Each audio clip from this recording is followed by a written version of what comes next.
आज सबुठु बड़ चैलेंज आम जो साइकोट्रॉपिक ड्रग्स जो केमिकल ड्रग्स आज व्यवहार विभिन्न जगह युव समाज भितर आरंभ हो से दिगरे भी अनेक गुड़िए पदक्षेप नवार प्रक्रिया आरंभ हो सारी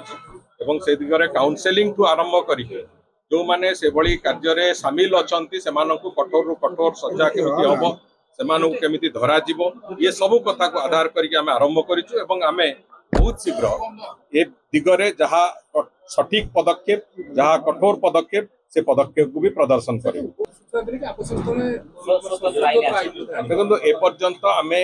जो प्रचलित आईन व्यवस्था आमर जमी जो नुआ कानून आसवा परे बीएनएस आसवा परे